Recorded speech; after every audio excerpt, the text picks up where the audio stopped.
Baik.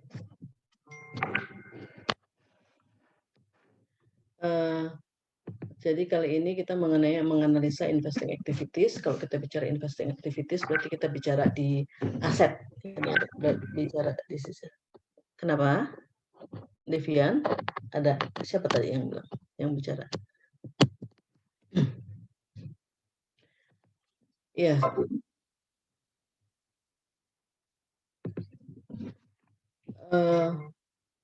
Ini materi yang akan kita pelajari hari ini, nanti diakhiri juga dengan latihan soal ya. Kemudian, ya mulai dari current asset. Ini walaupun sebenarnya investing activities, kalau bisa dikatakan kalau kita mau, ini secara kasar aja mengatakannya investing activities mulai dari seluruh sisi aset kita bahas ya. Tapi sebenarnya kalau bisa kita fokus lebih jelas, sebenarnya current asset itu adalah kegiatan operating ya. Kalau misalnya kita mau lebih teliti lagi memisahkan gitu, karena di situ kumpul semua pos-pos yang memang terkait dengan kegiatan operasi, ya, seperti kayak inventory, account receivable, gitu. Begitu juga current liabilities gitu. Tapi karena kita di sini mau membahasnya secara keseluruhan, mulai dari yang current sampai long term, maka di-include-kan di sini. Baik. Nah, ini materi kita mengenai current asset. Kemudian ini inventories disendirikan ya, karena mungkin agak lumayan banyak materinya. Long term, kemudian plan asset, intangible, dan masalah revaluasi. Kita mulai dari introduction ke current asset. Ini kalau bisa dikatakan current asset itu komponennya, sebelum kita memahami pos-pos dari current asset, kita pahami dulu masalah operating cycle. Karena intinya cash itu yang paling liquid ya, yang paling liquid, di-convert, maksudnya diberikan purchase, dibelikan atau service atau material yang mungkin ya, kalau dibelikan inventory lah ya, dibelikan inventory. Ini pembeliannya ini tentunya kalau kita balik ingat ke pelajaran sistem, pasti ada purchase order ya, ada purchase order. Purchase order itu dokumen untuk memesan gitu. Tentunya di situ ada purchase commitment-nya, masalah kapan harus datang, kemudian FOB apa, yang walaupun hanya sekedar terminologi sales yang sederhana, tapi itu sebenarnya menentukan kapan pembelian mulai diakui ya, seperti FOB destination atau FOB shipping point kah, saat mana pembelian diakui. Tentunya kalau dengan pembelian diakui, hutang dagang diakui ya. Kemudian jadi kita mesti menganalisa itu. Ini tentunya untuk melihat kapan sih ini diakui pembeliannya, ini dimasukkan di periode tahun buku yang mana. Kemudian selain itu juga purchase order ini tentunya dibuat based on material. Jadi kalau memang segala sesuatunya dibeli kalau memang ada kebutuhan, jadi kita mesti melihat dulu ada permintaan pembelian, ada material requisition gitu. Jadi material requisition dulu, baru dibuat purchase order, baru nanti receiving report. Nah, receiving report inilah yang jadi penentuan kita mengakui inventory kreditnya hutang. Kemudian kita di sini juga menganalisa inventory saat inventory diterima kemudian disimpan ke gudang.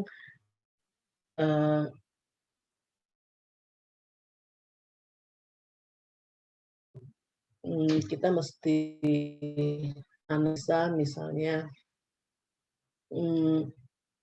ada kaitannya, seberapa lama sih, inventory itu, ngendap di gudang. Karena kalau terlalu lama mungkin bisa menyebabkan, kalau bisa busuk, bisa usang, ya, bisa usang.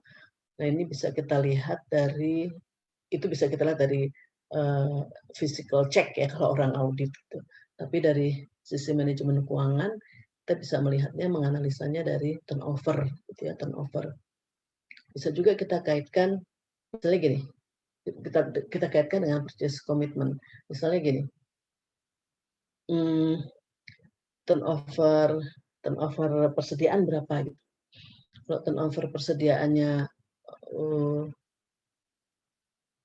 berapa, 6 kali gitu ya, atau turnover persediaannya, eee eee, 4 kali gitu ya, atau, eee, ya 4 kali lah ya, 4 kali berarti, apa namanya, 360, sorry, turnover, eee apa namanya, inventory turnover itu kan sales dibagi dengan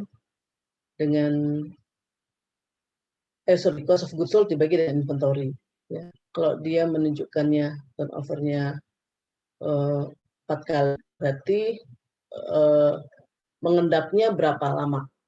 306, anggap aja setahun 360 dibagi 4, 360 dibagi 4 itu berarti berapa tuh? 90 hari gitu ya, 90 hari. Nah, ini mengendapnya 90 hari nih gitu. Nah, ini kita bisa melihat seberapa terlalu lama atau enggak, terlalu lama atau enggak. Ini bisa kita, apa namanya, analisa ya, bisa kita analisa terlalu lama atau kayaknya lama. Kalau untuk ukuran jenis jenis usaha itu, misalnya merchandising 90 hari terlalu lama mengendap apa enggak? Ya depend on lagi sama usahanya ya, kalau seandainya itu jualnya jual, apa namanya, seperti kayak jenis produknya yang, convenience goods gitu, mungkin tentu terlalu lama gitu ya. Tapi kalau misalnya yang dijualnya itu, apa namanya, elektronik ya mungkin masih wajar ya. Jadi hal itu kita bisa lihat. Jadi di sini fungsi dari, apa namanya, se eee, inventory turnover, number of periods in inventory, ya itu bisa jadi bahan untuk menganalisa seberapa lama dia mengendap. Kemudian inventory itu dijual, timbullah receivables ya, receivables. Nah, di sini receivables juga kita lihat turnover-nya, ya turnover-nya. Sales dibagi account receivables, kemudian, berapa lama umurnya ya. Jadi kalau misalnya sales dibagi account receivables, eee, kayak tadi misalnya 4 ya, 4 kemudian berapa lama jadinya receivables di-collect menjadi cash periodenya, 360 dibagi 4, 90 hari gitu, 90 hari. Sebenarnya harus kita lihat, eee, sales term-nya gitu ya, penjualan kredit yang kita berikan kepada customer. Misalnya tulisannya 2/10 N30 gitu. Nah, itu kalau 2/10 N30 kan berarti harus di-collect-nya dalam waktu 30 hari gitu. Kalau ternyata kita lihat, number of periods atau apa, day sales in account receivables-nya, sampai 90 hari ya, itu perlu dipertanyakan tuh karena kita udah udah kalau bisa dibilang udah agak susah di-collect gitu, karena harusnya kita meng-collect-nya 30 hari, terminal, sales term-nya 30 hari, kenapa ini kejadiannya sampai 90 hari, seperti itu. Secara kasarnya bisa kita kita lihat seperti itu. Jadi memang sangat bermanfaat sekali, rasio-rasio dalam menganalisa operating cycle ini. Untuk mengubah ini, mengubah apa namanya, eee kayak term of sale gitu ya. Jadi kalau misalnya kita itu kan nanti kita akan ketemu dengan credit policy. Kalau kita memberikan credit policy, mmm, oh nanti kan kita kasih 2%, 2/10 N30, kita akan kasih 2% kalau kamu bayar dalam waktu 10 hari, kemudian harus dikolek 30 hari gitu. Ya totalnya pada nunggak semua sampai 90 hari. Gimana kita tahu 90 hari? Kita lihat dari itu tadi ya, apa namanya? Apa sih istilahnya? Apa tuh bahasa Inggrisnya? Days apa? Apa sih namanya? Saya kok jadi lupa. Sekarang jadi banyak yang lupa. Lamanya mengendap sebagai account receivable ya, tidak bisa dicairkan itu. Kalau inventory kan number days sales inventory gitu. Kalau itu number of days apa collectible apa gitu, kira-kira seperti itulah istilahnya, saya lupa. Intinya sulit dicairkannya berapa lama, mengendap dalam account receivable berapa lama. Nah ini asset, ada current, ada long term atau non current ya. Kemudian ini definisinya kamu pasti sudah bisa memahami, masih dalam 1 tahun atau operating cycle mana yang lebih lama, kemudian juga non current juga gitu di atas 1 tahun. Nah kita masuk ke dalam cash and cash equivalent. Kita katakan ini komponen apa namanya, cost yang paling liquid ya, cost yang paling liquid. Currency, coin amount, maksudnya tabungan kita, deposito kita, giro kita ya yang ada di bank. Nah ini kategorinya adalah kalau cash udah pasti cash, uang ya. Tapi kalau cash equivalent ini yang short term, highly liquid. Ya, kayak seperti deposito bisa kita cairkan. Saya deposito, kita punya deposito bulanan ya bisa kita cairkan cepat sih gitu ya. Tapi tentunya masih ada sedikit waktu jeda, yaitu karena dia baru bisa dicairkannya setiap bulan gitu. Kalau boleh aja sih mau dicairkan, cuma nanti akan kena denda kalau seandainya kita mencairkan sebelum waktunya. Jadi ini yang bisa dikatakan highly cash equivalent benar-benar adalah highly liquid investment yang readily convertible to a non-cash amount. Jadi ini cepat sekali bisa di-convert, kemudian juga yang maturity date-nya dekat, sangat dekat dan nggak terlalu sensitif sama interest ya, karena masih kalau bisa dikatakan masih di bawah sebulan, kayak contoh deposito tadi masih di bawah sebulan, nggak pengaruh lah. Diperkirakan kalau sebulan sih interest rate masih belum goyang. Nah, kemudian menganalisa cash and equivalent ini tentunya kita bagaimanapun seperti kayak tadi, kalau misalnya kita invest di deposito aja ya, walaupun dia menjanjikannya 6% gitu, misalnya, atau dia menjanjikannya, oh ini tingkat bunganya 5% atau 6% gitu. Yang di tengah jalan BI menurunkan rate, ya dia juga jadi ikutan turun gitu ya. Nah ini memang kalau buat bank ini sensitif sekali gitu. Kalau ada aturan turun, dia ikutan turun. Nah ini memang deposito, kalau kita sebagai investor, kalau mau invest deposito, kita harus lihat itunya ya. Karena dia tentunya ini benar-benar fixed rate atau floating dalam arti dia mengikuti perkembangan interest di pasar. Nah kalau jumlahnya gede ya lumayan ya, mesti kita pertimbangkan juga itu, kita hitung-hitung resiko itu. Ya kemudian cash and cash equivalent ini kadang-kadang disyaratkan untuk memaintain compensating balance kalau kita meminjam uang ya, memang suka jadikan apa namanya persyaratan minimum balance yang harus ada di situ gitu kalau seandainya kita mau meminjam uang. Mereka juga maksudnya misalnya kalau kita meminjam uang ke bank juga bisa akan mempertimbangkan itu, saldonya ada berapa gitu. Itu ada tadi yang paling liquid. Sekarang kita masuk ke receivables. Kalau bisa dikatakan receivables ini juga liquid sekali, tagih udah langsung satu step aja, habis receivables langsung bisa menjadi cash gitu. Tapi tentunya ini ada perjuangannya juga ya, karena ada terminologi penjualannya ya, membayarnya dicicil misalnya atau gimana, tentunya membutuhkan waktu yang lebih lama untuk menjadi kas. Nah, receivables itu ada account receivables, ada notes receivables gitu. Kalau mungkin kalau di dagang sama wesel tagih ya, istilahnya nggak tahu sekarang apa ya, wesel tagih masih begitu apa enggak. Nah, notes receivable ini ada interest-nya ya, karena dia adalah janji.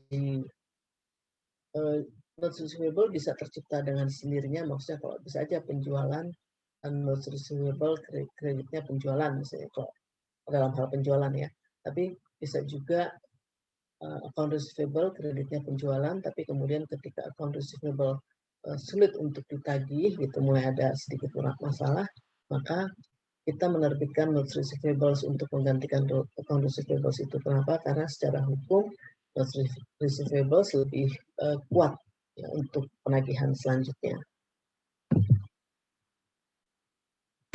Jadi bisa sebagai penggantinya account receivable sebenarnya.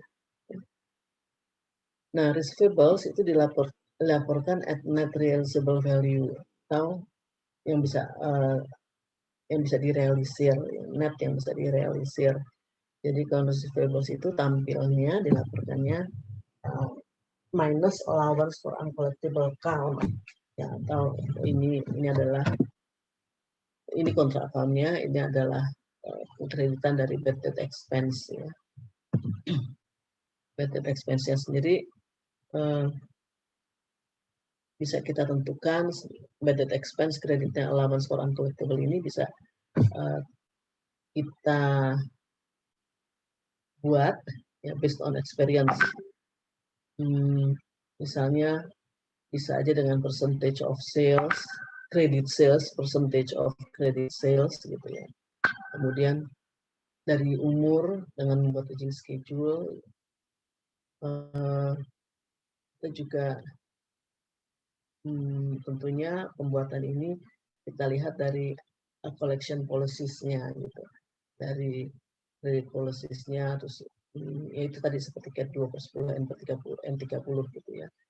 Jadi itu bisa dijadikan dasar untuk kita mengestimasi berapa persen, misalnya umur sekian sampai sekian berapa persen di bad debt expense kan, umur sekian sampai sekian berapa persen, seperti itu.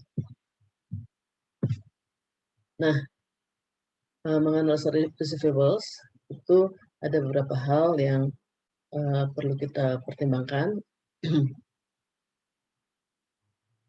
Nah, ini seperti tadi analis must be alert to changes in the allowance, misalnya bisa dihitung relative to sales, seperti tadi percentage of sales ya, dari usia umur aging,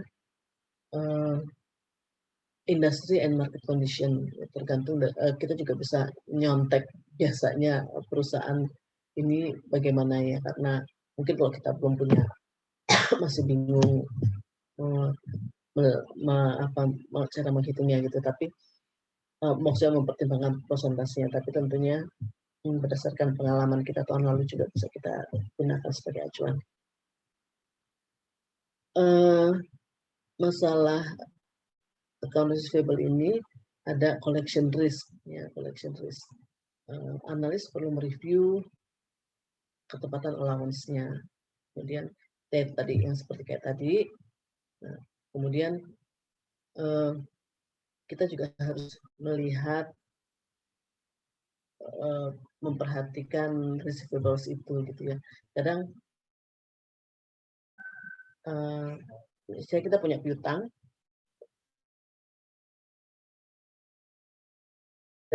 ada customer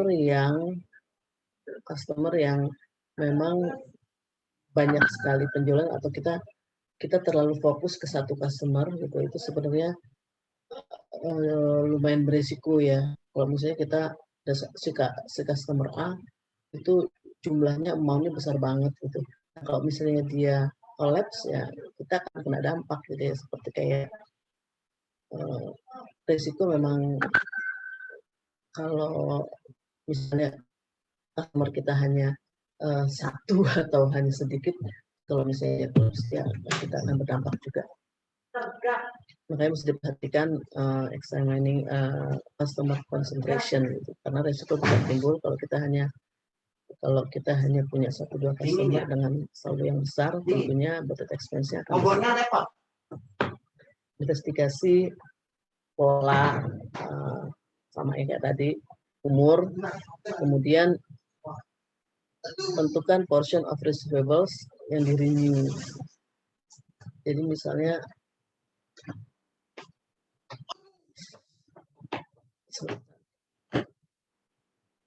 nah ini kadang seperti tadi misalnya contohnya ada receivables yang mungkin akan sulit ada yang receivables yang sulit ditagih, kemudian akhirnya kita membuat dia berjanji yaitu dengan menciptakan notes receivable sebagai pengganti account receivables. Kemudian kita juga harus menganalisa discount, return. Ini karena kalau diskon seberapa besar diskon gitu ya. Karena diskon ini kalau kita ngasihnya terlalu besar juga akan mengurangi pendapatan juga gitu. Sebenarnya wajar nggak sih kita ngasih diskon kayak begitu jor-joran gitu misalnya. Bandingkan dengan pesaing begitu juga enggak. Seringkali antara satu perusahaan dengan perusahaan lain dalam satu industri sering perang diskon ya. Kemudian itu juga mesti perhatikan tuh karena customer itu sebenarnya tidak semata-mata melihat diskon ya. Mungkin service yang dia utamakan. Sekarang udah buyer semakin smart. Kemudian return juga perlu kita perhatikan, jangan karena return itu menunjukkan performance kerja yang kurang baik dari perusahaan ya. Bisa jadi return itu akibat dari pertama mutu produk yang nggak bagus. Berarti ini yang kita blame adalah bagian produksi. Mungkin saja returnnya karena pengiriman. Kita bisa blame bagian pengiriman atau mungkin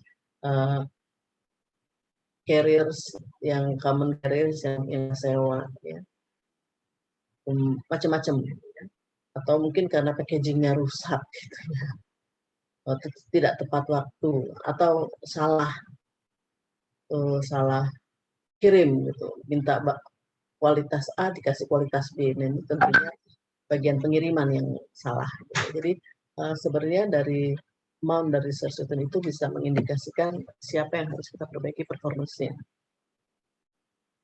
Kemudian masalah authenticity of receivables, di situ kita juga mesti melihat mereview bagaimana kredit policy perubahannya. Kadang-kadang seperti kayak yang sederhana aja 2/10 N30 itu juga sudah menentukan credit policy. Nah, kalau misalnya kita melihat dari number of days sales in account receivable-nya itu jauh lebih besar daripada terminologi 2/10 N30 yang harusnya di 30, yang mungkin kita sudah harus mengubah credit policy atau memperketat, nah itu tergantung. Karena memang memperketat atau melonggarkan credit policy ini akan berdampak. Mungkin melonggarkan credit policy membuat penjualan menjadi meningkat, penjualan kredit meningkat, tapi tentunya ada lagi resikonya, resiko tidak tertagih. Tapi kalau misalnya kita ngetatin credit policy, tentunya ada dampaknya juga, ya bisa-bisa mereka lari. Sekali lagi tergantung dari barang kita ini sebenarnya barang apa sih. Kalau barang yang biasa-biasa aja, ya maksudnya bargaining power, kembali lagi ke analisa industri. Bargaining power-nya ada di mana? Kalau ada di buyer, kalau kamu ngasih harganya, kalau duitnya saya nggak boleh nyicil dalam waktu 60 hari, ya udah saya cari yang lain. Misalnya seperti itu kan berarti bargaining power ada di pembeli. Ya. Makanya hati-hati masalah kayak gitu juga ya. Kayak analisa laporan keuangan tuh berawal dari analisa industri tadi ya, karena dalam analisa berikutnya biasanya kita akan kembali lagi ke awal. Kemudian juga ini ya, return, kebijakan return seperti kayak barang yang sudah dibeli tidak boleh dikembalikan, barang yang sudah dibeli tidak boleh dikembalikan, atau bisa dikembalikan hanya dalam waktu sekian hari, seperti kayak gitu. Atau mereview contingencies in receivables. Jadi kemungkinan ada receivables yang memang ada unsur kontingensinya. Seperti misalnya penjualan produk yang bisa berlian gitu ya, atau emas itu tuh kadang-kadang bisa jadi riskan juga ya. Ada unsur kontingensinya, kita mesti perhatikan juga. Kemudian tadi masalah apa tadi? Collection, authenticity, ini sebenarnya kategori yang ketiga nih, cuma kenapa dibikin slide-nya kayak tersebut seperti terpisah. Securitization of receivables ini juga hal-hal yang perlu dikembangkan dalam kita menganalisa. Itu factoring maksudnya ya, factoring, menjual receivables ke pihak ketiga. Kita mesti lihat apakah ini recourse, with recourse, apa without recourse ya, karena kalau with recourse kita nggak bisa enak aja remove remove receivable dari neraca gitu ya, karena kalau with recourse ada kemungkinan ketika diserahkan ke pihak ketiga untuk menagihkan, bisa jadi ketika dia menagihkan tidak berhasil, dia akan kembali kepada kita ya. Sehingga kita perlu malah membuat compensating liability seolah-olah kemungkinan tidak tertagihnya. Tuh, ya kalau misalnya seandainya without recourse, nah, memang udah bisa di-remove, berarti tanggung jawab udah beralih. Tanggung jawab dari receivable atau udah ada transfer of ownership, transfer risk of ownership dari receivable itu ke pihak ketiga. Ya, kita udah nggak tanggung jawab lagi. Pastinya kalau kayak gitu, waktu kita jual receivables itu harganya diskon banget ya, harganya jadi murah gitu. Karena si pihak ketiga kan juga nggak mau ambil risiko. Ambil nggak janji juga dia bisa nagih besar gitu, maksudnya nggak jamin gitu, sehingga dia maunya beli receivables-nya dengan diskon. Nah ini contohnya ya, receivables kalau dengan no recourse atau without recourse, tadinya ada receivables, kemudian kita kita langsung jual 400 ke sini, jadi cash kreditnya account receivable langsung hilang kalau without recourse. Nah tentunya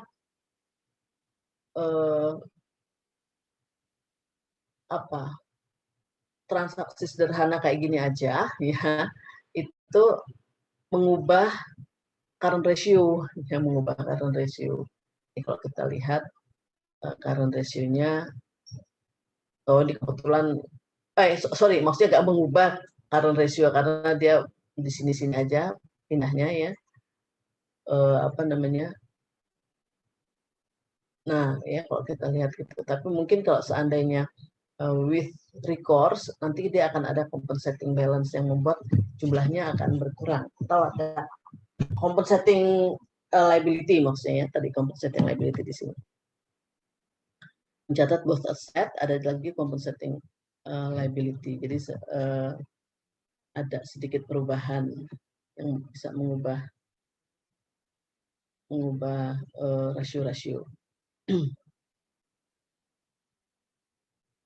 Nah, ada unsur yang berikutnya adalah prepaid expenses. Nah, sebenarnya sebelum prepaid expenses harusnya inventory dulu ya, inventory. Tapi ini oke lah, mungkin yang sederhana dulu. Prepaid expenses adalah advance payment, seperti prepaid insurance, ya, prepaid taxes. Ini kategorinya current asset karena jangka waktunya dalam 1 tahun. Kalau ada yang lebih dari 1 tahun, misalnya gini, saya bayar uang sewa, misalnya saya punya kantor,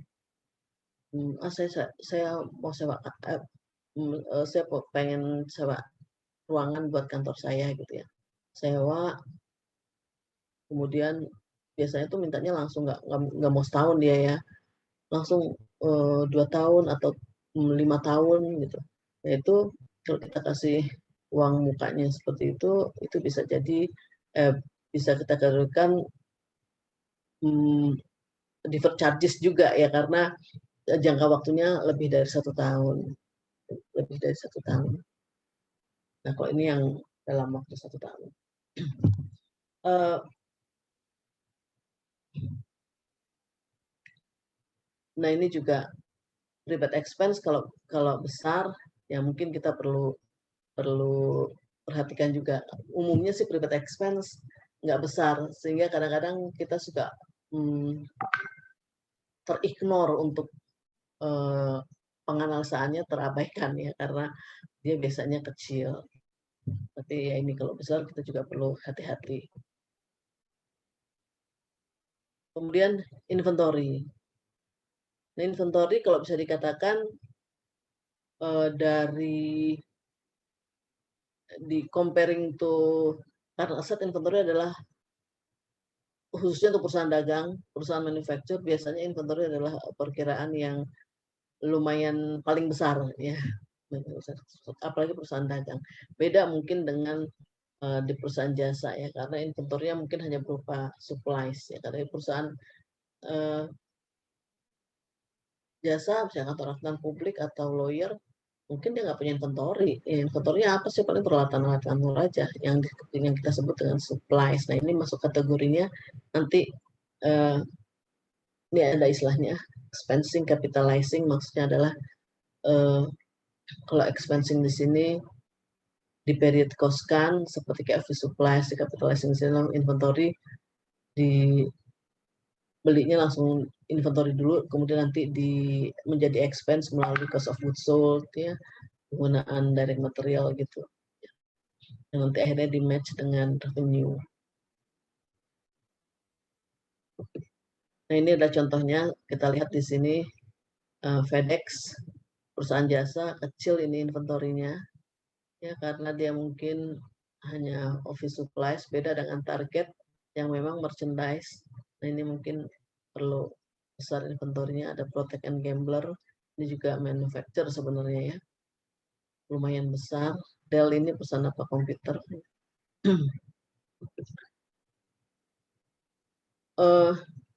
Inventory itu ada pencatatannya, ada FIFO, LIFO, weighted average, and others. Umumnya orang pakai di sini, ini penelitian aja, FIFO yang paling banyak ya. Others, di sini others seperti specific identification. Specific identification karena memang barangnya khusus, misalnya kita jual macam-macam barang dan antara satu barang dengan satu barang lain jenisnya beda banget, sehingga kita nggak bisa campur adukan ya. Seperti kayak misalnya dealer mobil, maka kalau barang yang masuk pertama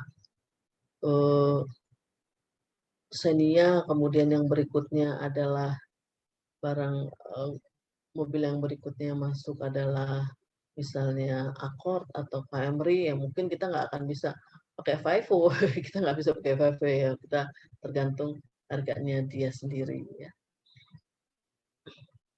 Nggak mungkin harga Camry keluar dihargain dengan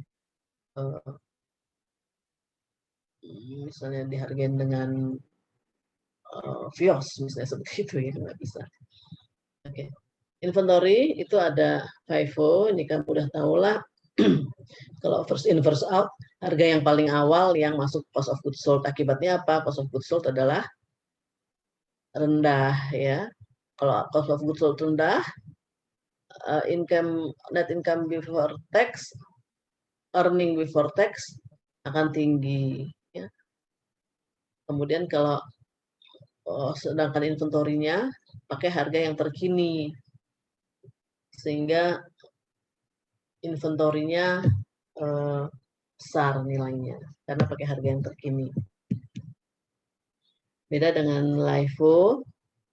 Kalau LIFO yang masuk cost of goods sold adalah harga yang terkini, sehingga cost of goods sold nanti besar, akibatnya earning before tax-nya kecil. Nanti tax-nya juga jadi kepungutnya kecil. Inventory balikannya, dia malah pakai harga yang terlama. Jadi kalau bisa dikatakan penggunaan LIFO membuat inventory, saldo inventory kita di di neraca kecilan ya, karena menggunakan yang lama. Nah, kalau rata-rata seperti ini, dirata-ratain aja saldo awal. Ini kalau kita lihat contohnya seperti ini, 40 harganya 500, kemudian 600, 100. Nah, kalau dijual 30 pakai LIFO, pasti kita akan membebankan cost of goods sold pakai harga yang 600 ya. Nanti saldo akhirnya tinggal 40A500 sama 30A600. Kalau kita pakai FIFO, maka yang 30 unit yang kejual pakai harga yang 500. Berarti nanti saldonya tinggal 10A500 dan 60A600. Kalau pakai rata-rata, ini tinggal dibalik aja, dibagi aja nih.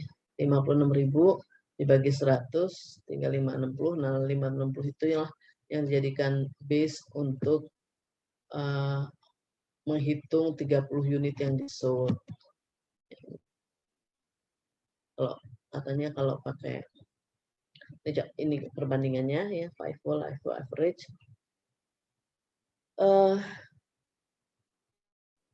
Akan memberikan hasil gross profit yang berbeda. Nah, ini sama yang tadi ya.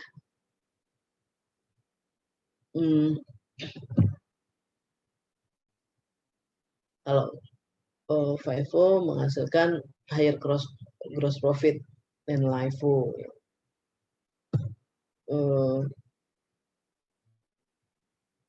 Karena lower cost inventory yang di-match dengan sales revenue. Nah, ini yang disebut dengan FIFO's phantom profit ya. FIFO's phantom. Nggak tahu kenapa pakai istilahnya phantom ya. Jadi kalau dengan FIFO gross profit kita akan tinggi ya, akan tinggi. Nah, ini kayak gini-gini nih mungkin di multiple choice ya. Jadi kamu harus terampil, oh ini kalau ini begini-begini, saya rasa kamu udah paham. Ya. Kemudian kalau kita mau analisa lagi, namanya analisa tuh diselidiki lagi ya. Sebenarnya kalau kita dengan FIFO tadi sebelumnya kita lihat kita ada laba 9.000 gitu. Laba 9.000. Kenapa laba 9.000? Karena harga jualnya berapa tadi? 800. Kemudian pembebanan harganya pakai yang 500. Jadi kita setiap unit untung 300. Untung 300.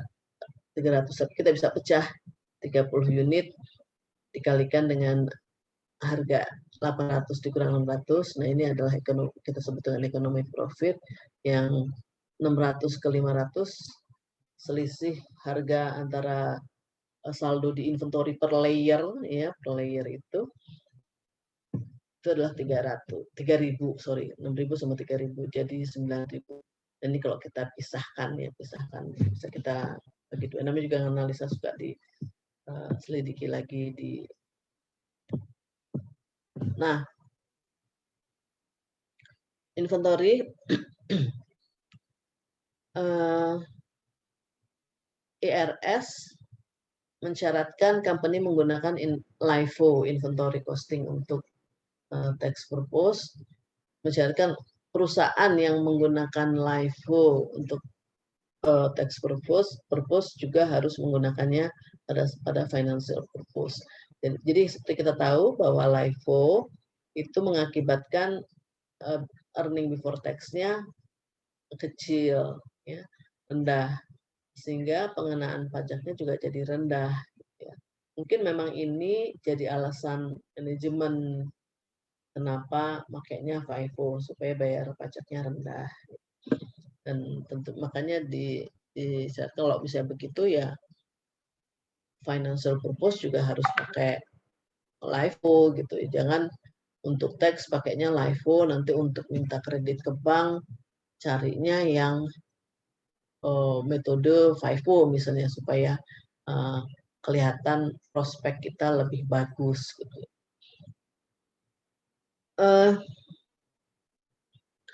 Company yang menggunakan LIFO inventory di sini diminta untuk mendisclose. Ini kalau ngeliat kalimatnya berarti yang nyuruh IRS ya. Mendisclose LIFO reserve. Itu perbedaan antara kita menggunakan LIFO dan FIFO. Mungkin ya untuk melihat perbandingannya ya. Nah ini LIFO reserve sebenarnya nggak perlu kita tampilkan di ini, di apa namanya balance sheet sih sebenarnya, kan memang manajemen juga sudah menentukan ya, sebenarnya ada kebijakannya perusahaan pakai apa kan ada gitu ya. Cuma ini di sini kita perlu menghitung aja ya, untuk keperluan bank kadang-kadang diminta. Nah ini contohnya, sering kali beda yang cukup material antara FIFO sama LIFO. FIFO sama LIFO tuh kelihatan beda. Ini kalau seperti ini FIFO-nya sekian, menurut LIFO sekian. Ini selisihnya ini yang disebut dengan tadi LIFO reserves ya.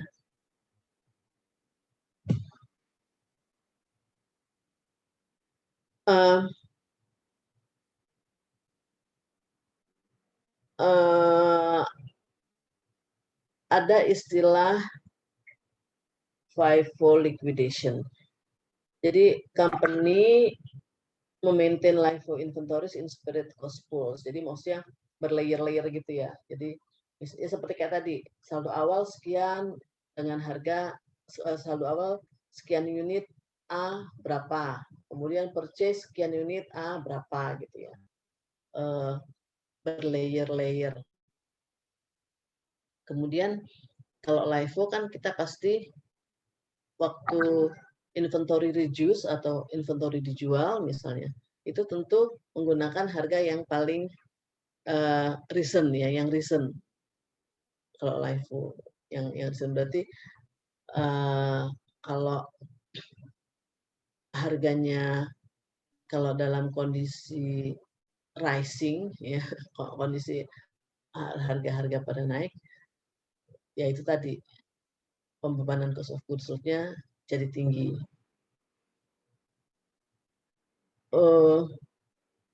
Sehingga saldo cost of goods-nya ketinggian, sehingga saldo inventorinya adalah dinilai dengan layer yang paling awal ya, maksudnya saldo inventory dinilai dengan layer yang paling awal. Nah ini perlu kita matchingkan dengan current selling price gitu, maksudnya gini. Sorry ini yang dijual ya. Ini jual, ini maksudnya masuk ini apa sih LIFO apa FIFO sih, jadi bingung.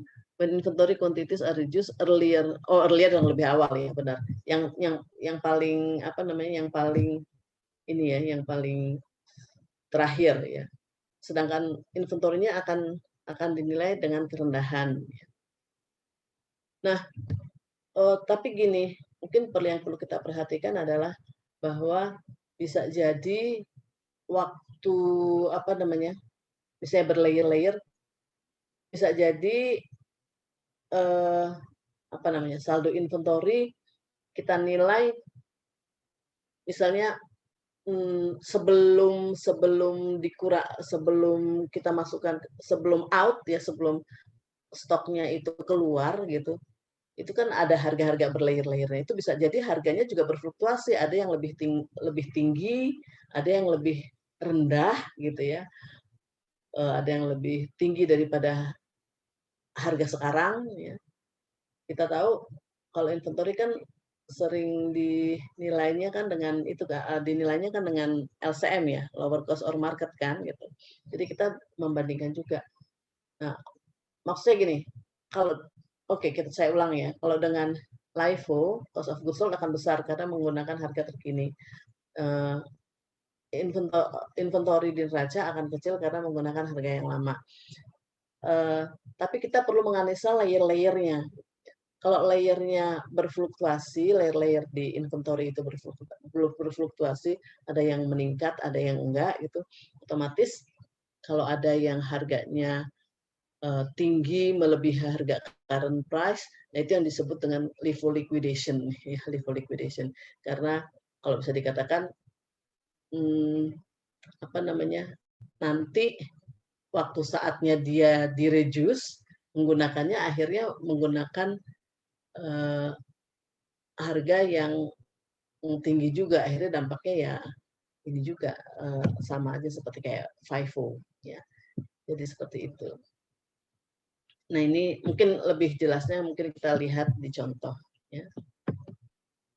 Nah, ini reported LIFO stepnya. Nah, ini stepnya ya. Nah, ini coba kita lihat ya. Contohnya beginning inventory. Kalau pakai LIFO, pakai FIFO itu ada selisih. Ini saldo di neraca awal sama di akhir. Kalau kita lihat, pasti di LIFO nilainya lebih rendah karena menggunakan harga yang lama ya, harga yang lama. Nah, ini kita lihat seperti ini.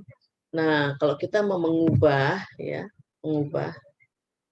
supaya dia lebih ke current gitu misalnya. Ini kalau yang menggunakan current value accounting,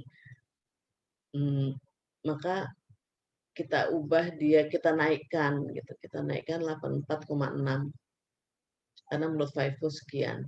Yang selalu akhirnya juga gitu, 89 kita naikkan. Inventories kita naikkan tadi. Kemudian kita nggak langsung inventories kreditnya return earnings ya sebesar 89,6, tapi kita juga lihat dampaknya ke pajak gitu ya. Karena sekali lagi seperti kayak tadi cost of goods sold, kita juga menganalisanya kalau kegedean akibatnya apa, earning before tax kekecilan, kemudian akhirnya pengenaan pajak terpengaruh ya. Sehingga di sini juga pengenaan pajak terpengaruh menyebabkan deferred tax payable-nya juga terpengaruh. Jadi di sini kenaikan inventory sebesar 89,6, kita kreditnya adalah deferred tax payable ya, sebesar berapa tax pajak dikalikan dengan apa tadi tax pajak ya, dengan LIFO reserve-nya. LIFO reserve-nya sekian. Kemudian sisanya baru masuk sebenarnya masuk ke apa namanya, mungkin kalau bisa dikatakan pendapatan karena kenaikan apa harga karena kita mengubah ya, pendapatan karena kita mengubah ini gitu. Tapi di sini kita masukkan ke return earnings. Nah, begitu juga yang ini. Nah, sama. Ya intinya ini kalau kita ingin mengubah LIFO ke FIFO. Nah, perlu nggak sih merubah LIFO ke FIFO? Sebenarnya kalau perusahaan sudah perusahaan sudah menetapkan ada aturannya dia LIFO ya sebenarnya nggak perlu merubah ke FIFO. Tapi kalau misalnya kita mau membandingkan dengan perusahaan lain dia menggunakan FIFO, ya mungkin itu bisa kita pakai juga sebagai pembanding yang lebih akurat. Itu ini aja ya cara aja. Sebenarnya nggak harus sebentar ganti ya, nggak gitu juga gitu. Itu hanya ini kan menganalisis laporan keuangan, nanti juga ada salah satunya juga kita bandingkan dengan yang lain. Oke. Kita masuk ke intangible. Ya, di sini ada fixed asset, ada intangible, ada deferred charges. Di sini deferred charges yang lebih lama banget ya, R&D and natural resources. Nah, ini long lived asset, ini masalah kapitalisasi, deferred cost. Kita kalau beli aset tetap atau yang long lived, nggak mungkin kita bebankan di 1 tahun saja karena nanti akan terlalu berat ya. Makanya kita deferred, kemudian kita expectedkan melalui depreciation atau amortization. Ini kita mesti lihat ininya, pas transaction-nya, kemudian bagaimana diferensiasinya, bagaimana owner control-nya. Maksudnya owner control-nya dalam hal ini misalnya seperti kayak gini. Kalau barang yang kita beli seperti memang milik kita, fixed asset kategorinya itu owner control-nya ada di perusahaan ya. Tapi kalau misalnya lease asset kan owner control-nya enggak kan. Makanya kita menyebutnya mengamortisasi dan mendepresiasi. Ini kan udah tahu lah ya, depresiasi untuk apa, ini untuk apa. Nah, ada lagi impairment. Ya, berapa kali kita ngomong impairment. Write down. Write down asset value when its fair value kurang dari book value. Jadi harga di pasaran di bawah ini kita udah di bawah jauh gitu. Ini juga pertimbangan sebenarnya ya untuk mengimpair.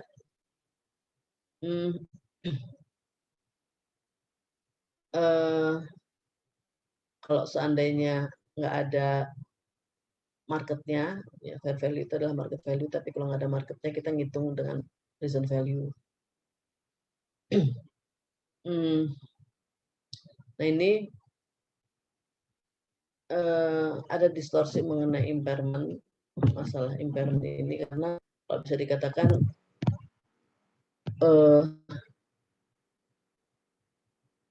impairment ini bolehnya hanya nurunin kalau kita karena konservatif bolehnya nurunin tapi nggak boleh naikin ya. Itulah yang makanya ada distorsi ya, maksudnya kayak seperti nggak fair ya, ngecilin boleh, ngedein nggak boleh. Kalau seandainya harga naik nggak boleh gitu, konservatif. Nah, juga transitory effect dari impairment ini bisa mengakibatkan net income terdistorsi. Ini juga kita salah membukukan mana yang perlu kita capitalize, mana yang perlu kita expense-kan. Ini akan berdampak pada income, pada ratio, pada cash flow, itu akan berdampak. Jadi mesti hati-hati. Maksudnya kalau pada cash flow tuh pengkategoriannya akan berdampak. Misalnya gini,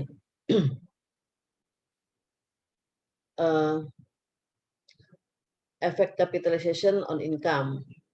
Kalau kita membukukan aset sebagai aset, kemudian depresiasikan, yang kemudian nanti kita matchingkan dengan otomatis income kita akan stabil, ya, akan stabil. Tapi kita mengexpensekan sekaligus di 1 tahun, gitu, ini membuat net income akan bergejolak ya, maksudnya nggak stabil lah ya, terlalu drastis ya, terlalu jomplang. Kadang-kadang masalah sederhana juga kayak seperti di perusahaan lah ya. Kalau mesin gitu oke lah kategorinya fixed asset. Tapi kayak seperti perusahaan punya mungkin bagian akuntansi dikasih kalkulator mungkin yang akan digunakan oleh pegawai sebagai ini sarana gitu. Nah ini dibukukannya sebagai apa? Kalau sebagai expense nggak akan terkontrol kan? Kalau sebagai expense nggak ada.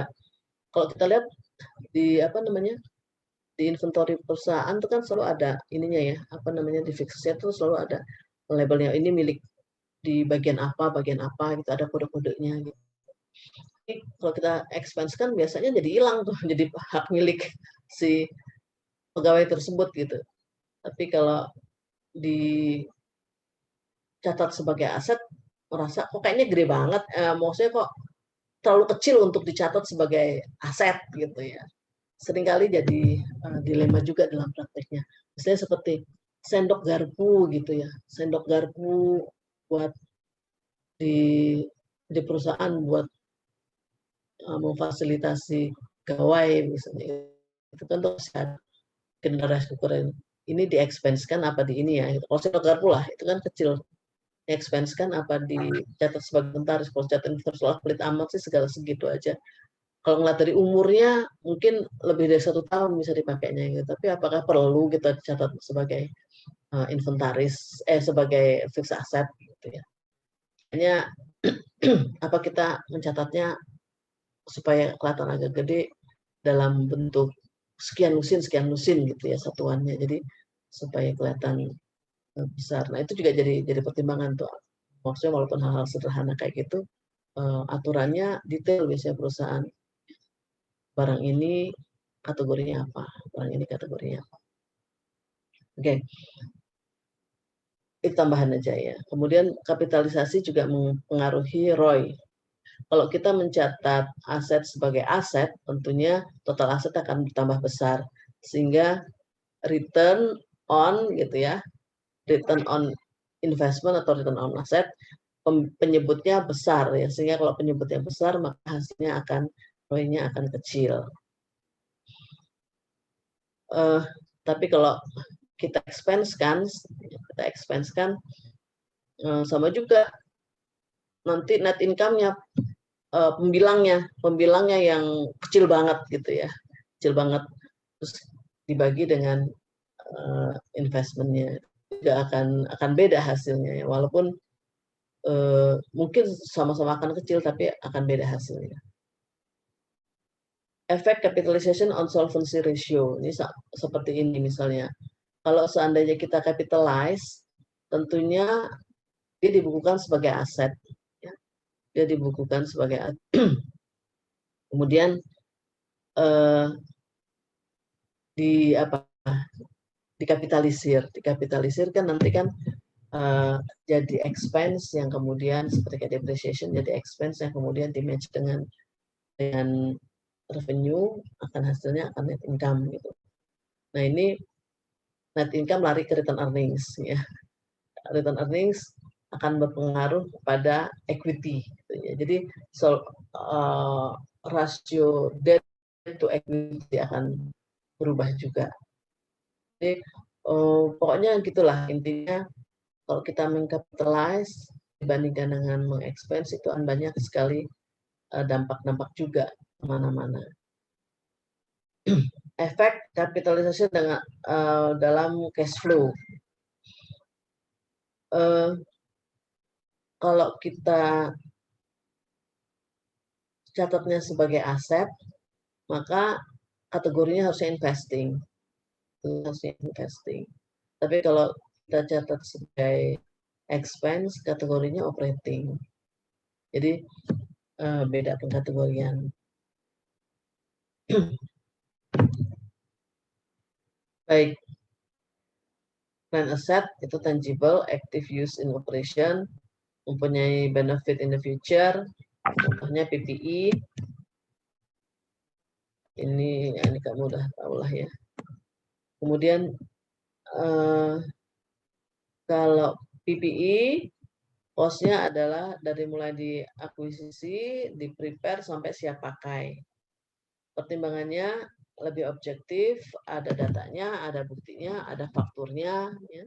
Sampai dia siapakah itu ada fakturnya yang bisa kalau misalnya auditor memeriksa kita bisa trace ya.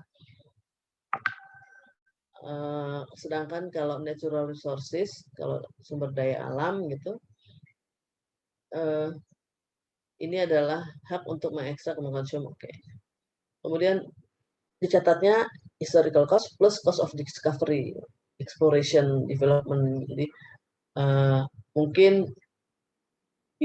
banyak biaya-biaya yang kita keluarkan selain harga belinya, ya kita juga ada biaya buat membuat sumurnya, misalnya seperti gitu ya. Pengembangan lebih lanjut harus ditambahkan kalau untuk natural resources. Umumnya plan asset itu menekankannya adalah objektivitas. Kenapa objektivitas? Karena dia nilainya besar. Ya. Khawatir dimanipulasi, khawatir dimanfaatkan, sehingga buktinya harus benar-benar ini ada. Makanya sangat objektif, sangat menjunjung tinggi konservatisme. Karena terkait dengan uang yang diinvest dalam jumlah yang besar. Makanya dia inginnya historical cost. Namun demikian tetap aja ada keterbatasannya. Historical cost nggak menggambarkan market value. Ya iyalah, ya. Historical cost harganya terlalu lama banget, terlalu oldest, ya. Kemudian nggak relevan dalam mengassess replacement. Jadi misalnya begini, kita punya aset gitu sebenarnya, kita punya aset macam-macam yang punya fixed aset yang macam-macam yang based on pencatatannya adalah historical cost gitu. Kemudian ada aset lagi misalnya ada sumbangan gitu, sumbangan mobil ambulans gitu. Hibah gitu kan, hibah gitu.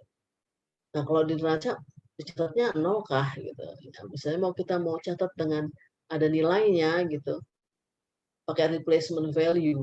Pakai replacement value apa namanya?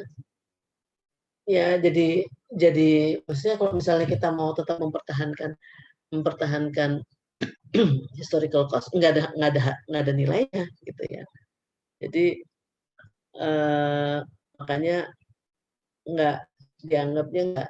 Jadi kalau misalnya kita mau mau catatnya lagi dengan apa? Dengan replacement value, dengan harga pasar. Kira-kira harganya sekian kali gitu ya. Jadi makanya dianggapnya ya lemah kan historical cost gitu. Jadi nggak bisa. Kalau pakai market value misalnya kan bisa tercatat dengan mudah.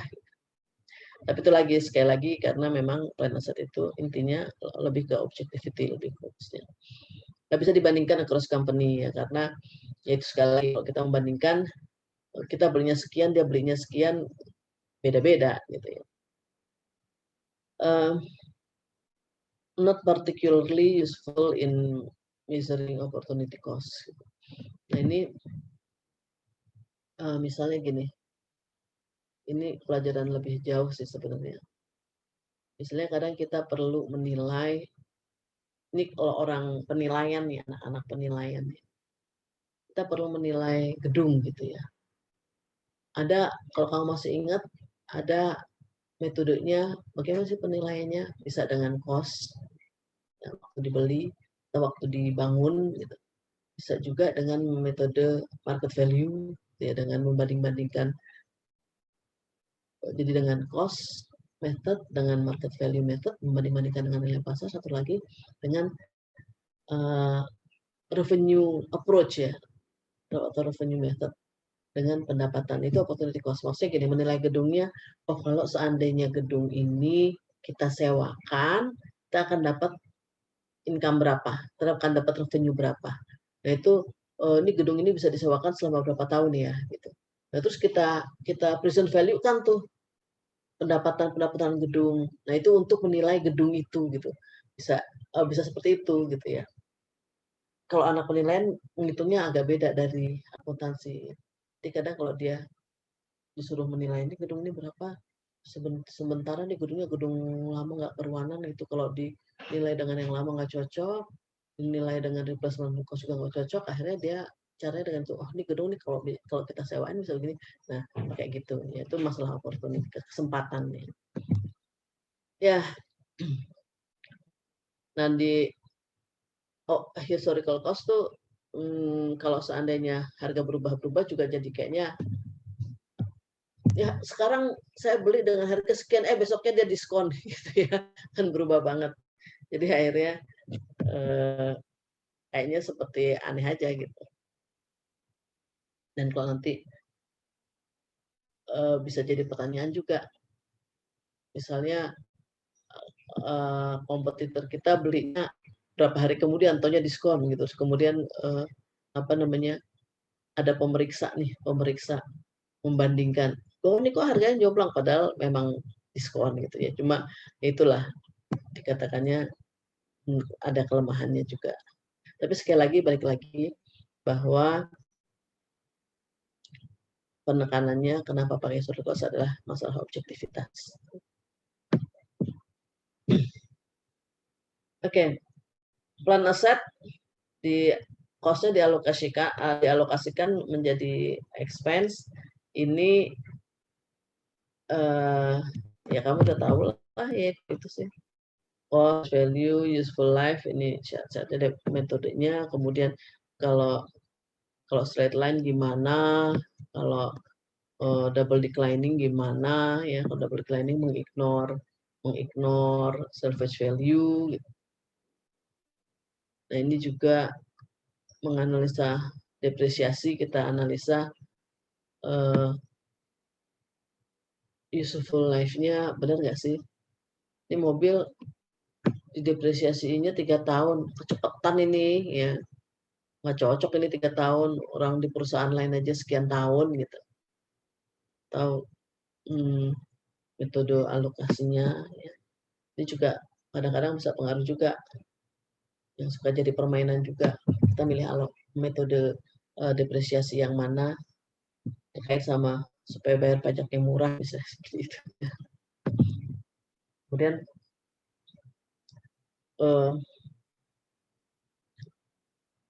kadang-kadang juga ada di tengah perjalanan manajemen mengubah useful life, itu juga mesti kita lihat ya, kita review. Terus ya macam-macam lah ya, umurnya, sisa umurnya, service value-nya. Nah saya rasa kamu udah ya. Nah ini contoh-contohnya presentasi terhadap total asset ya. Fixed asset itu gede banget memang ya, gede banget. Di sini ini mungkin karena dia beli sendiri ya, besar. Kita banding beda-beda ya, setiap perusahaan beda-beda. Nah kalau fixed asset dekat banget sama masalah impairment. Impairment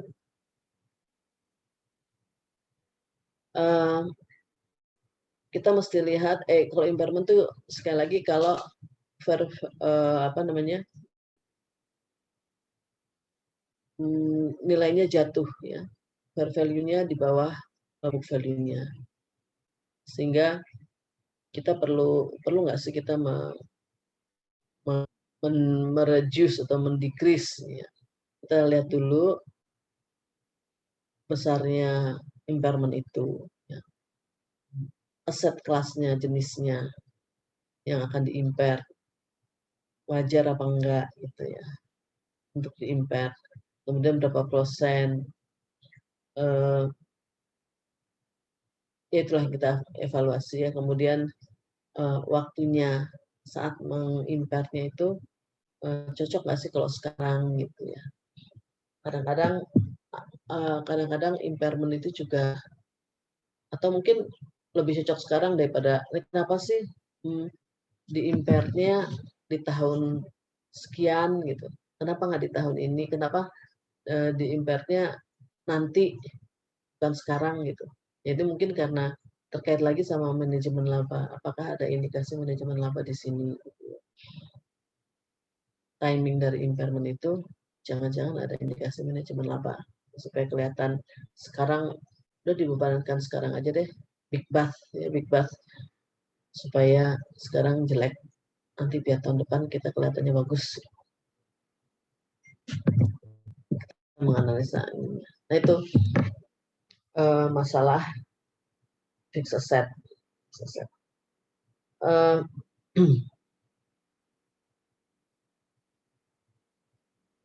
nah masih sedikit sekarang saya sebenarnya mau latihan tapi sedikit lagi deh ya. Masalah intangible ini definisinya non current asset without physical substance.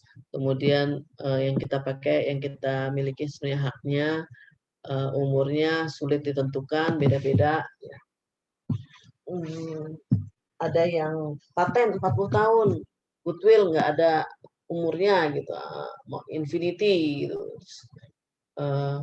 Ya, tapi bagaimanapun intangible asset digunakan untuk operational use ya, walaupun barangnya intangible. Ya, ini contohnya. Nah, intangible kalau bisa kita kategorikan ada dua, identifiable intangible sama unidentifiable intangible. Identifiable intangible itu kalau yang benar-benar bisa diidentifikasi, ya. Misalnya seperti kita mendaftarkan paten, gitu, ada biayanya, gitu ya. Franchise, gitu ya, ada biayanya, gitu. Nah itu mungkin gampang kita karena objektif ya, langsung kelihatan. Tapi ada juga yang unidentifiable, ya misalnya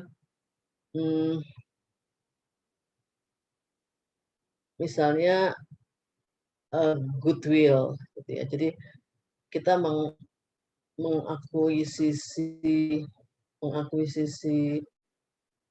apa namanya? Mengakuisisi perusahaan gitu. Kita mengakuisisi perusahaan yang udah punya nama. Gitu. Waktu kita beli perusahaan itu, mungkin kita harus menilai ulang gitu ya, menilai ulang semua asetnya, semua liabilities-nya, semua equitiesnya kita nilai ulang gitu ya. Nanti kita dapat nilainya, kemudian waktu harga beli itu dibandingkan dengan nilai yang sudah tadi kita hitung itu ada selisih, nah itulah goodwill. Ya, jadi nama baik. Itu contohnya. Ya itu kalau bisa bilang kita beli ya, maksud kita beli perusahaan gitu. Nah di dalamnya terkandung goodwill di situ. Nah ini di sini dikatakan goodwill itu nggak diamortize, tapi perlu kita analisa, perlu kita setiap tahun kira-kira nih goodwill masih oke nggak sih gitu ya. Itu kan masalah nama baik kita nggak sih kalau tiba-tiba nama baik kita coreng terus orang nggak laku misalnya ya. Seperti tiba-tiba produk kita membuat atau tiba-tiba produk kita membuat orang yang mengkonsum sakit gitu ya, itu langsung jelek namanya misalnya seperti itu. Atau nah itu kita mesti nilai lagi tuh goodwill-nya ya. Kemudian atau misalnya para buruh di tempat kita demonya sampai berkepanjangan gitu ya, menuntut ini menuntut itu karena mungkin itu nama baik kita jatuh gitu. Nah ini mesti kita nilai lagi goodwill-nya. Nah di sini ada lagi goodwill yang karena internally developed ya.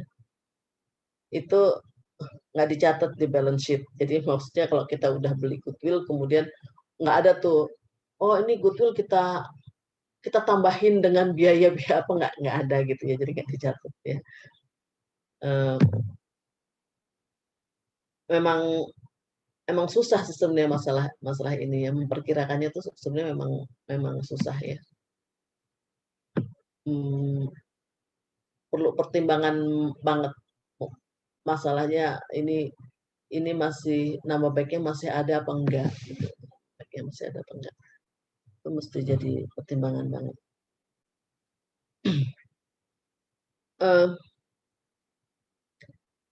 Nah, untuk kita menganalisa intangible itu kita mesti mencoba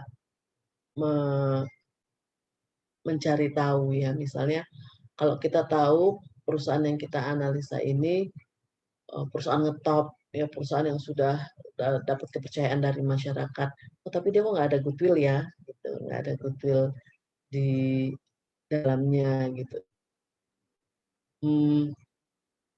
Itu off balance sheet dikatakan seperti itu ya, tapi atau mungkin menilainya terlalu kecil misalnya seperti itu, atau ya macam-macam lah kita lihat ya. Ini kok nggak kecatat sih gitu ya, kok nggak catat sih. Kadang-kadang memang mungkin bukan karena niat gimana-gimana, tapi karena memang sulit ya mencatat goodwill itu ya, mencatat goodwill itu. Cuma tetap aja perlu kita lihat kemungkinannya. Kemudian mengeksamin the superning sebagai goodwill.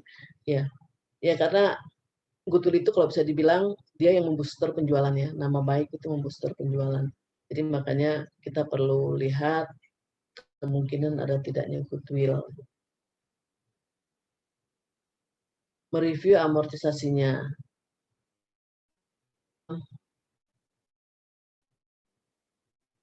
Ya, mereview amortisasinya. Mereview periode ini pasti di sini ada aturannya dari perusahaannya berapa yang disusutkan. Goodwill ini juga dipengaruhi oleh perubahan bisnis. Jadi itu tadi kalau bisnisnya lagi ambruk, mungkin udah waktunya kita mengimpart goodwill itu gitu ya.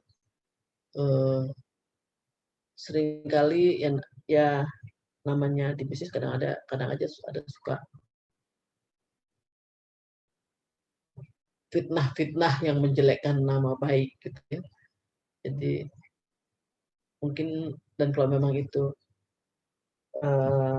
jadi apa namanya? Jadi oh ini memang sudah waktunya pertimbangan untuk mengurangi ya kita hilangkan goodwill itu kalau memang berdasarkan perubahan bisnis kita memang sudah ambruk. Kita analis juga mesti memperhatikan komposisi, maksudnya kalau ada paten, kalau ada goodwill itu juga harus kita pertimbangkan penilaiannya. Terus apakah perlu kita mendispose goodwill itu kalau memang sudah tidak punya manfaat. Nah ini kalau kita lihat di sini Johnson & Johnson Gambler punya goodwill karena memang sudah kenal banget. FedEx juga sebagai jasa angkut sudah dikenal banget.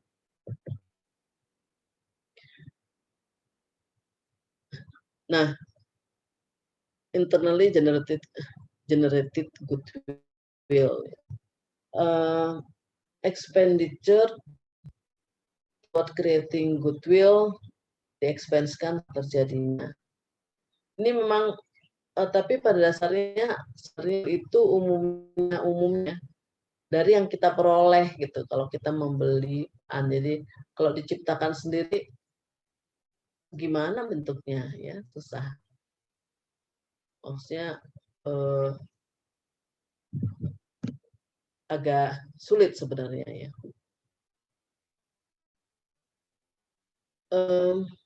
Kemudian nah tentunya kalau di-expense-kan tentunya akan pengaruh ke current income. Nah, namanya nah inilah makanya kalau saya sendiri belum pernah melihat orang mengeluarkan biaya untuk goodwill ya di perusahaan, susah juga. Itu juga sekali goodwill yang seperti tidak tercatat kayak seperti program televisi. Program televisi itu kan kadang ada program televisi yang dapat rating yang bagus, Itu sebenarnya goodwill buat tapi sulit juga mencatatnya bagaimana. Akhirnya seringkali tidak dicatat. Ini kalau ada yang mungkin itu diserahkan oleh si si apa namanya dipikirkan kembali ya. Nah itu yang maksudnya seperti kayak menciptakan menciptakan input. Jadi misalnya seperti kayak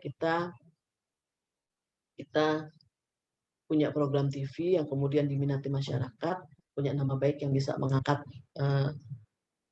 nama TV itu gitu ya, yang menyebabkan pendapatan iklan menjadi banyak gitu kan, membooster pendapatan. Nah ini kita katakan punya goodwill gitu. Nah inilah yang disebut dengan internal goodwill kita, ada biaya-biaya untuk memelihara goodwill itu. Nah kayak ginilah yang kadang-kadang suka nggak kecatat karena memang bingung juga nyatetnya gimana gitu ya, catatnya bagaimana.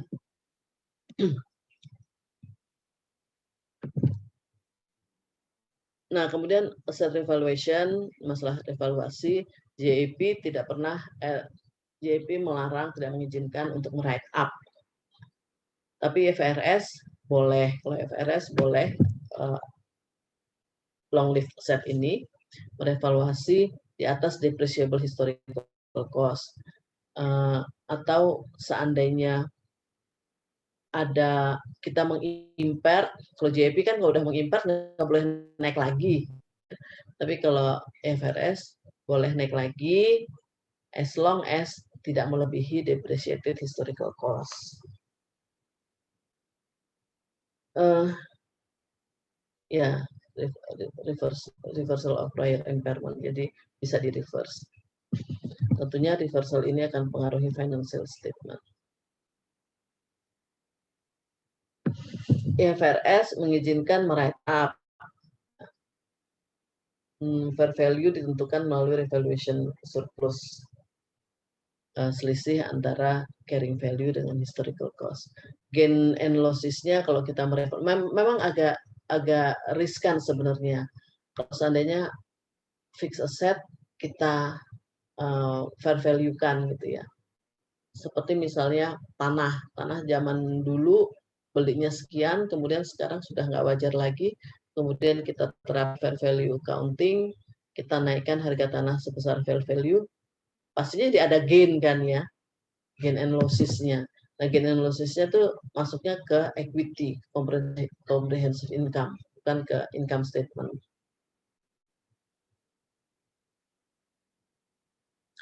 Nah, kayak gini-gini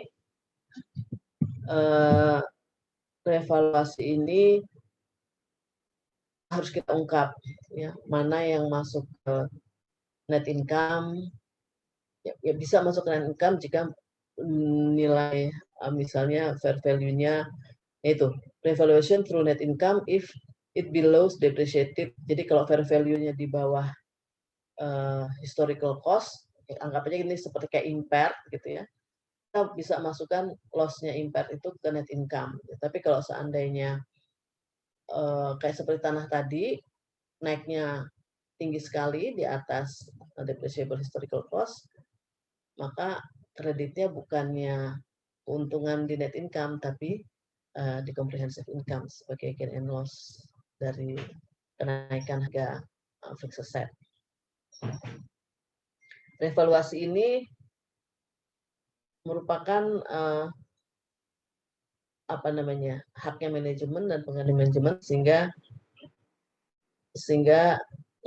financial analyst harus harus hati-hati dan kadang menaruh curiga kepada cara-cara menaikkan nilai. Makanya revaluasi itu mesti dilihat benar, diteliti benar nggak sih, sesuai nggak sih gitu, dengan nilai pasarnya. Nilai pasarnya kita pasti melihatnya dari level input yang ketiga, yang sesuai dengan pasar beneran ya, bukan hanya pertimbangan manajemen seenaknya aja naikkan nilai. Nah, itulah pelajaran kita hari ini. Saya rasa sebenarnya kamu juga sangat, sangat apa namanya, sudah familiar. Cuma ini hanya tambahan aja ya.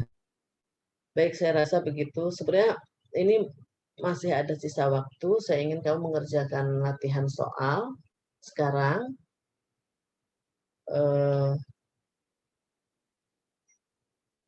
Soal nomor apa, supaya ini kita selesaikan di sini, kita pindah ke WA ya. Bagaimana? Ada yang pertanyaan atau gimana? Siapa namanya sih? Sekarang ini pelajaran kelas berapa sih? 502 ya, Safa ya? Iya, Bu. Safa dan anak-anak semua, apa kita pindah ke ini aja ya, biar ininya kepanjangan apa Zoom-nya. Kita mengerjakan soalnya. Mengerjakan soalnya boleh kamu kerjain dulu di kertas, kemudian diporet, dikirim, atau nanti pertanyaannya sebenarnya ada 3, kerjain yang nomor 1 dulu gitu. Nggak apa-apa kirim, tapi dikerjakannya sekarang. Oke, Ya. Bu. Iya. Oke. Oke, kalau gitu, by the way, ada pertanyaan nggak nih?